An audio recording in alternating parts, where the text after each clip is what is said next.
back to the Marvel Movie Minute, a daily podcast in which we explore the films of the Marvel Cinematic Universe 1 minute at a time. In this, our 5th season, we are looking at Joe Johnston's 2011 film Captain America, The First Avenger. I'm Andy Nelson from the Next Reel Film Podcast. And I'm Pete Wright, gleeful that Cap's murderous rampage continues today. Boy, does it ever.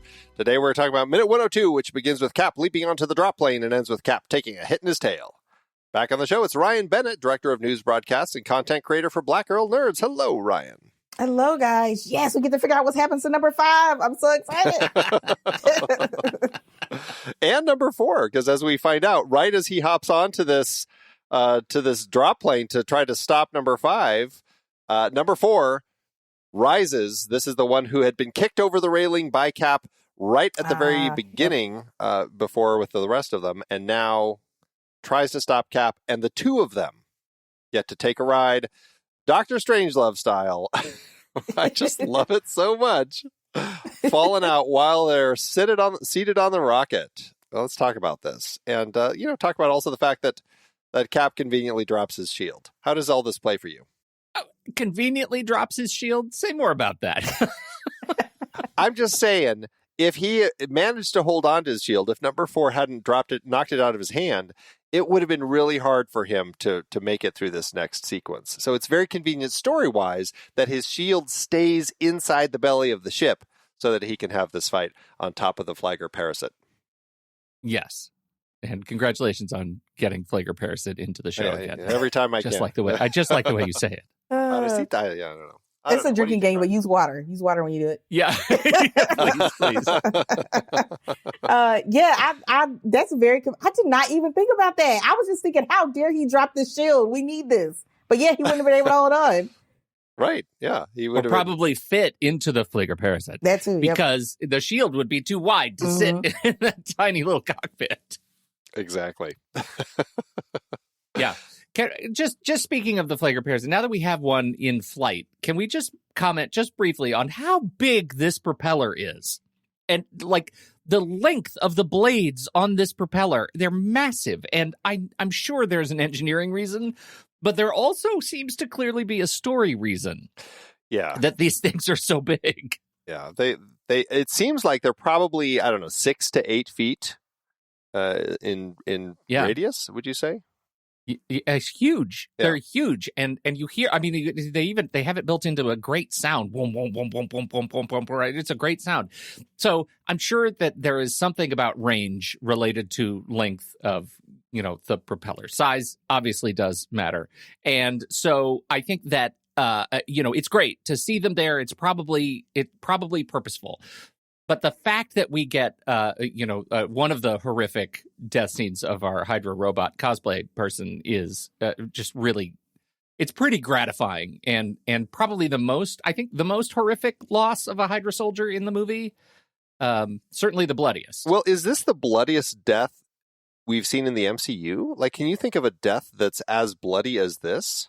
Well, it takes me to like Infinity War Endgame, right? Where was there a bloodier death in Endgame? That would have been the place for it. Well, I mean, Thanos gets beheaded. Of a human. Like, there's probably some really gory stuff in Avengers, probably at the end, the Chitauri stuff. I mean, there's some pretty, but it's all like alien gore. Yeah, I guess, red blood, human gore. Yeah. I can't think of anything that stands out. And maybe I'm misremembering something, but it seems like, I mean, this is pretty, I don't know, for a superhero film, like when I rewatched this to get ready for this, it really kind of surprised me again, going, oh yeah, like this is like, there's some serious blood here, which, it feels, I don't know, sometimes it feels unnatural for these superhero films that seem so cartoonish at times to suddenly have like such a bloody moment. Yeah, I feel like Cap really emphasizes the war moment, as you brought out before, Andy, where it's a different field than the rest of the films. I think that what stands out about Cap's sister in his films is very much, human, that human element of how serious war can get, how bloody it is, how violent it is. You don't get that, that sugar coat as you get in some like Avengers Infinity War where you just poof, you're gone. It's like you have to feel the effects of like what war does, Yeah. There is an element to this, and I it's a weird homage if it is one, But knowing that Joe Johnston, came up with Spielberg and Lucas and was working at ILM for such a long period of time, and the fact that Raiders of the Lost Ark also is a World War II film, there is that moment in Raiders of the Lost Ark where Indiana Jones is fighting the mechanic in front of that plane, and the guy turns around and only to find the propeller literally like right in front of his face, and we see a quick little blast of his face kind of getting taken off by the propeller, which is a pretty gory death there. And I do wonder if there is a little hint of some strange homage that Johnston was throwing in here to that. As a fan of both movies, it's hard not to see that, right? Like, yeah. I don't know. I mean, it just feels like Joe Johnston at one point said, "Oh, you mean we can do that? Like, that's permission? Let's do it." It's an homage. Also, I wouldn't walk by a propeller with him there. I don't know. Something seems weird about why he keeps picking these propellers, because that's a hard way to go. My face hurts. Like every time he does it, I'm just like, oh, can you imagine? Like you're already in the air, hanging off, and it's just like, oh, drop me into the propeller. No, just let me go ahead and drop where I want to go. Like, I don't know. It just seems so horrible. Would you rather have just fallen off the plane into the Alps, though? Like, I don't know. Maybe it'd be just faster. Sipping a drink, sitting in the seat, going to my tropical destination. But if I have to pick, I just feel like the propeller is just, I don't know. I guess eventually you're going to hit something, but it's just so, I just know I would already be scared to just hang off the edge. I wouldn't be fighting him because I'm just holding onto the plane. And then for you to make that slip where you hit the propeller and it's just like, oh, and we're done. That's it. Yeah, dude, that would have been a very different minute if both Cap and the Hydra soldiers just stopped fighting because they're terrified. They just are shivering on the side of I would not be good in this film. Plane. I would not like an extra anything because I would just be hanging on for dear life. I don't even know how they're fighting right now. I'm just thinking about the fact that either I'm going to hit the ground or I hit the propeller. Like which one comes first? Like it's insane. Yeah. Well, he also likely has a cyanide capsule, so potentially could just chomp on that. And it would take into effect before he actually hit the ground. But still, it's not going to save him before he hits the propeller. So it would be another option. I don't know. They're all absolutely terrible ways to go. It's really horrifying. And the propeller, it's surprising how gross it is because like as it hits, it's just like a real like thick cloud of chunk and blood that kind of shoot out behind, and then you cut to that shot from behind it as it like is shooting straight up into the sky, and you just see, instead of the regular airstream that you had seen behind the plane, it's like the red airstream. Yeah, and it's pretty gross. It's pretty gruesome. That's the lingering horror. That, I mean, the first bit is like, put a beet in a blender. All right, I get it. Yeah, it's going to be chunky and all right, it's fine. But that lingering mist of the trail, the lingering mist is what's really horrible about it. Is the thing sails through the blue sky and the clouds. It's just so gorgeous and awful because that was person that is in that mist. It's great. I mean, that's great. What am I saying? I do love it. Like, don't get me wrong. Previously on Beet and Propeller. I like it. That's like next in the "if you give a moose a muffin" line of books, right? If you give a beet a propeller, oh man, yeah, it is pretty gross, pretty terrifying, but it doesn't stop Steve, who of course keeps fighting. And I don't know, I do find it odd that it seems like at first I thought, and maybe it's just from watching it all, a number of times, it seems like he forces his way into the cockpit, but in rewatching it, like scrubbing through it, it actually looks like he finds like a button release to open the cockpit on the outside. I'm like, that seems dumb. Like, why would they have a button on the outside of the cockpit to open it? Well, Andy, this is I don't mean to take you back to Raiders of the Lost Ark, but if Marion Ravenwood had had a better switch on the outside of the plane, they might have had an easier way of getting her out rather than having her trapped. Like, this is Joe Johnston learning from his predecessors. Right. Because always put a switch on the outside of the World War II suicide bomb planes. It's kind of long-winded. It doesn't really trip off the tongue, but it's a lesson. But the message is there. message. The message is there. Yeah. Well, it he works. Really does. I'm scrubbing through it right now. He really is. He's pulling a lever and pushing the button to open the hatch. Yeah. In flight. It feels like, if anything, there should I mean, it's fine having the switch out there because how else do you get in? It's like a car. You wouldn't make a car without a door handle. Right. But maybe while it's in flight, there's a special mode that says don't open from outside if you're, Right. Like once you engage the air. engine, Yeah. it makes that not work anymore. Like that would be logical. Right. Yeah. Well, maybe Steve's, super fingers, he's able to force it. Super to force fingers. Yeah. Yes, super fingers. Oh, Andy. Steve and his super fingers. All right. So, Steve does force his way in, and this, takes me all the way back to Iron Man, Pete, when we were talking about ejection seats, because what does he do? He pulls the ejection seat handle and ejects the pilot. I don't know, my recollection of our conversations about ejection seats in that film, which was when Tony was fighting those fighter pilots, is that they eject at something like 200 miles an hour. Like it's an insane speed that those people eject at. And often just the speed and everything kind of they end up getting injured from that. So it's just I don't know. I didn't redo the research, but I do remember our conversations about how horrifying it sounds to actually get, ejected from a plane. It is horrifying. And the fact that, Cap is in awful close proximity to the ejection mechanism as it comes out, his face is right there. And I my understanding is that there is a propulsive force of some magnitude coming out of that plane, out of that cockpit to launch that seat out. And I think Cap would have lost his, head, but super head. So probably not. Or his arm. It looks like, at least once the guy ejects, it looks like that red handle is on the opposite side of the cockpit from Steve. Yeah. It looks like he actually has to reach across the guy's lap to pull it, which seems like when that thing ejects, it's going to rip his arm off. He does. And you know what? If scrubbing through kind of frame by frame, he actually has it looks like a frame to get his arm out of the way because super fingers. And so he's okay. That's why he's okay. Any mortal. Yeah, we're going to use that a lot. I like it. Super fingers. It's very convenient. Super fingers are very convenient. Also very convenient ejection button. You don't have to fight him anymore. Just boop. Yep. Exactly. Is that it feels like, I like that you brought it up that way because it feels like it could be read as kind of a cinematic joke. It could be read as, again, Raiders of the Lost Ark, because now it's on the brain, as Indy putting down the whip and pulling out a gun and shooting the guy with the sword in the bazaar as a joke. It's a movie joke. And it could be read as that, but the scene is almost a little bit too intense and it happens so fast. It's almost, we just have to get rid of all the guys so we can get Cap back in control and give him some agency again. Yeah. But I think it could have been funnier. Yeah. Right. Mm-hmm.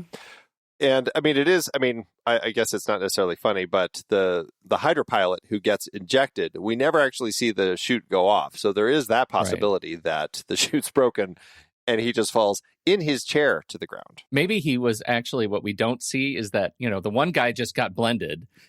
Maybe this guy is ejected into the engine of the Valkyrie, which is right above him. Oh. Yeah, although in the script, it's actually in the script when he ejects it, they are under the Valkyrie and he ejects him and he hits the bottom of the Valkyrie. Yeah, there you go. Oh, all of this is just horrible. I know. It's just like Steve is the worst, really, is what it all comes Steve down to. Steve is the worst. Super fingers or not, he's a bad man. Yeah. I thought he was trying to save us. Right. I do like that he hops into the inner area. I don't know. I guess it's not a seat anymore because the seat's gone. So I guess it's just it still is the cockpit. He just doesn't have a seat to sit on. So he's just kind of sitting on raw metal and on the part that ejected the seat. That would have been funny if you'd just given him a second to react to the fact that he's now sitting on a post. Yeah. I just don't want him to say, ow. Conveniently though, it still flies, and so we do see him now guide the drone plane, which apparently flies even faster than the Valkyrie because he is able to catch up to it and zip around the front of it, which I think is a marvel. And maybe that's why they drop them so far away from their targets, because they actually do fly faster than the Valkyrie. Right. That's actually a good point. And you're maybe that's why they're okay launching, 5,000 miles from the target, because they have incredible range as well. Why do they need the Valkyrie? Why didn't they just launch all these bombs directly from the side of the mountain? That's a really good question. All I'm hearing is Red Skull has horrible plans. This is all I'm hearing right now. Well, that's exactly it. That's what we've been finding through this whole film, is like he has these grandiose plans that are complete garbage. Like his plans are really dumb. He never was a good leader. That's why Hugo Weaving never came back. He's like, no, there's a project management problem. Right. You solve the project management problem, maybe I'll come back. Exactly.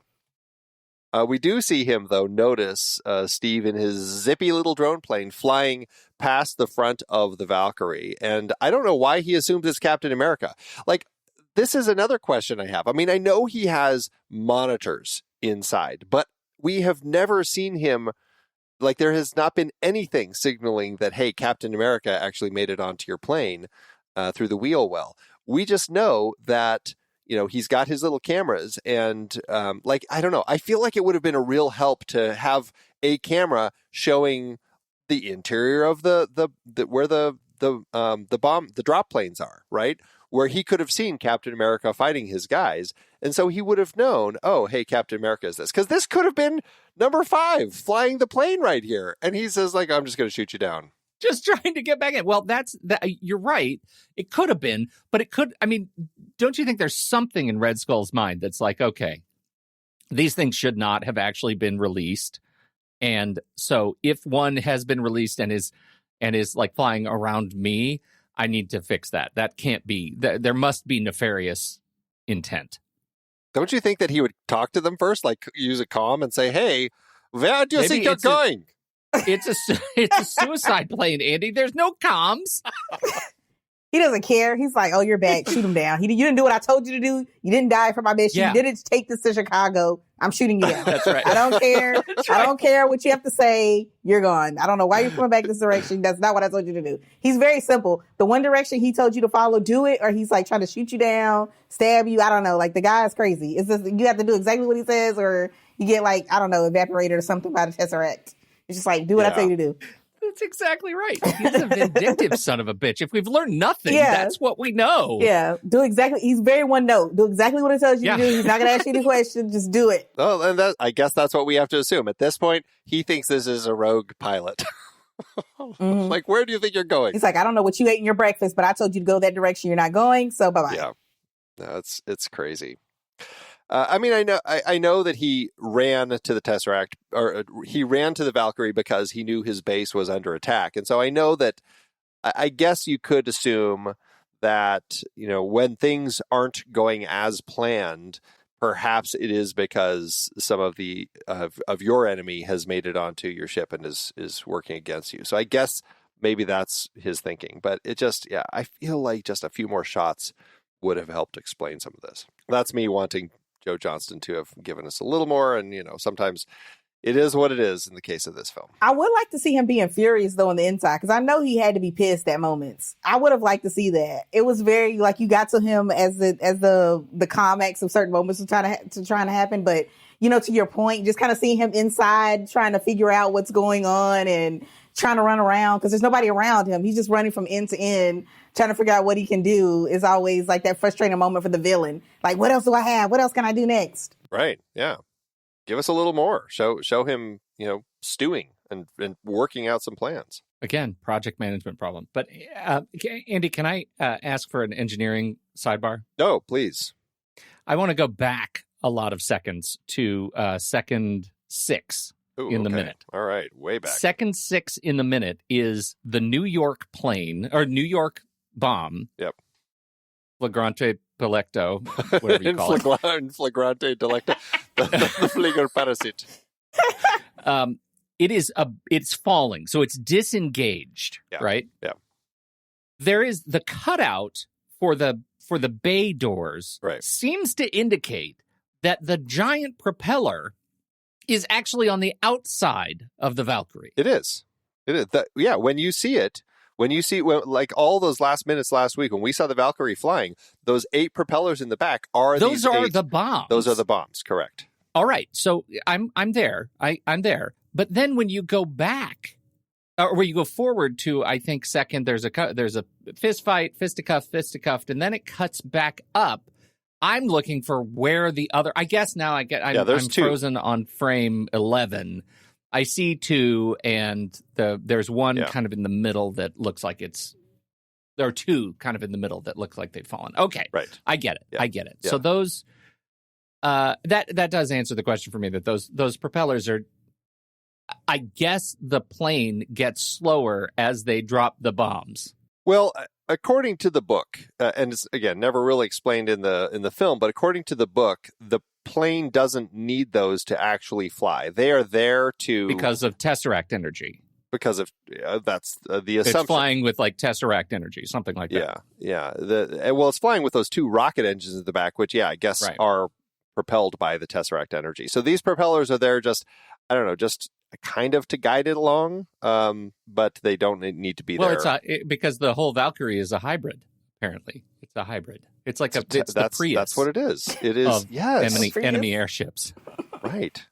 That's exactly what it is. Is it hybrid, or would it be more like an electric, where it's all just powered you think by all Tesseract? Electric? It's all powered. Well, I guess if those little propellers are actually powered by Tesseract juice, that's I assume it is. Well, that's probably all electric. Yeah. Wow. More of a fuel the Red cell. Skull and a Prius. I love it. The Germans are very into the environment. Is all I'm saying. Except for his coupe, which is a gas guzzler, because he just likes to stick it to them with that. But I'll bet dollars to donuts it's diesel. He's probably getting 70 miles to the gallon. That's probably true. Okay, here's another question. We know that it's a little ridiculous. We've brought up that Red Skull can pilot this enormous plane by himself. How is he also aiming and shooting? Alexa. Pilot mode. Alexa pilot mode. Yes, that's it. Figured it out. Except here it's Zola. Zola! Yeah, right. Zola autopilot. Hey, Armin. It was funny because I'm like, okay, so he's turning all of these things on. We see the 2 Tesseract turrets on top of the Valkyrie like spin, and now they're targeting Steve, and they start blasting at him and stuff. But I was wondering, like, how is he aiming and fighting and targeting all that, and also still piloting a plane? But yes, I think it's a smart plane. It's got to be a smart plane. It is a smart plane. He pushes buttons and things happen. Yeah. At no point does the plane say, "Did you mean turn on the living room lights?" Like, we don't have any of those kinds of. Wouldn't that be great, though? That would have made a more realistic movie. Yeah. Some of your devices are not responding. Happens in my house every damn day. I know, it's ridiculous. These impressions are fantastic. I love this. This is why you're here, to listen to his German. All right. So at the end of the minute, we see that, Steve is dodging shots. The tail gets hit by one Tesseract blast, and he kind of starts wobbling a little more. And that's kind of right where the minute ends. We don't get any further than that. But it's a good minute. Any last thoughts from either of you with any of the stuff going on throughout this minute, as we're down to just Steve, no pilots, and Red Skull off in the Valkyrie? Any last thoughts? I just want Pete to do us an impression of the Red Skull in a Prius to send us off. That's the only thing I enjoyed from this minute. I just enjoyed all the impressions of the Red Skull. So hopefully we figure out what he does when we're not watching Cap. Beat him up and spoil his plans, but we don't know right now. Right, and that's true. I have some ideas. I actually really, I love the design of the ship, the Valkyrie, the way the bombs, now that I've totally internalized how the propellers work in alignment with the Valkyrie, I think that's really cool. The way the wings of the suicide bombs fold up. I just think the design of all the elements in this minute are really, really, really cool. And it just showcases so much of even if not directly Joe Johnson's, design expertise, certainly his eye and taste for building a team that's able to create this kind of a vision. I think it's really neat. Yeah. We haven't really talked about this aspect since the beginning of the movie, Pete, but when they are carving into the ship from above in the Arctic, we were debating about the way that the wing was sticking out, and you do get some shots here in those wide shots where you can see the tips of the wings do kind of curve up a little bit, so it might make sense that it sticks up. There is a huge hump though right in the center, kind of like you see that when you get the shot of the two turrets spinning to shoot at Steve.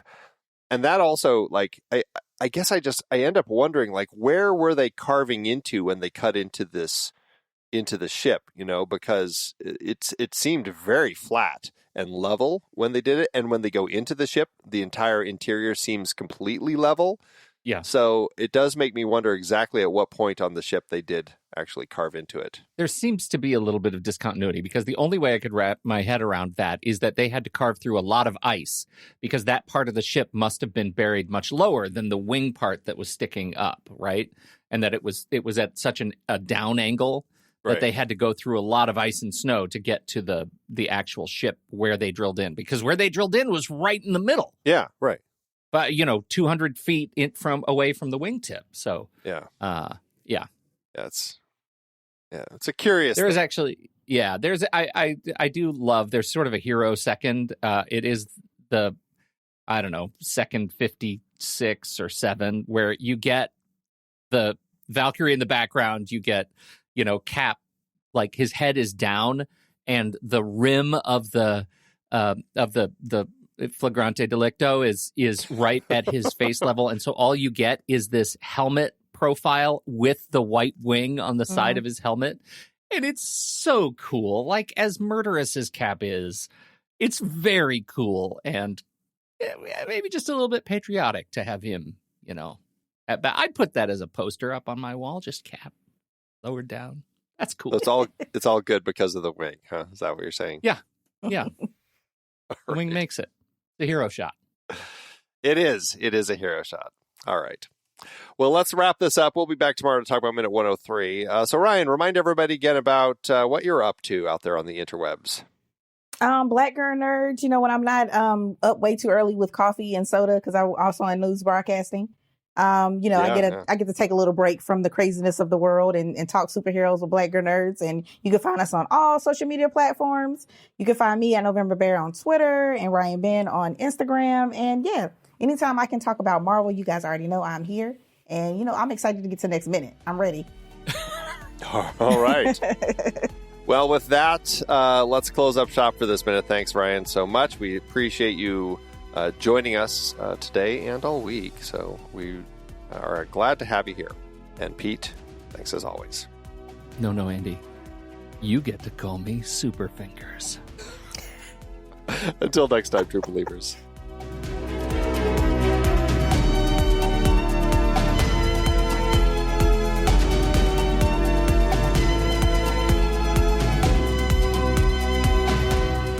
Marvel Movie Minute is a production of True Story FM. Engineering by Andy Nelson. This season's music is Spread the News by Anthony Vega, and this season's show art is by Winston Yabo. Find the show at truestory.fm, and if your podcast app allows ratings and reviews, consider doing that for this show.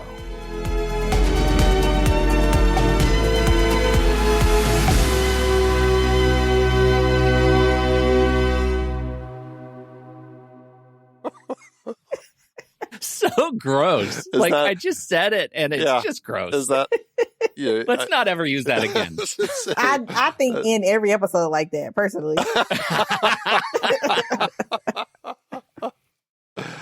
Oh, Super Fingers.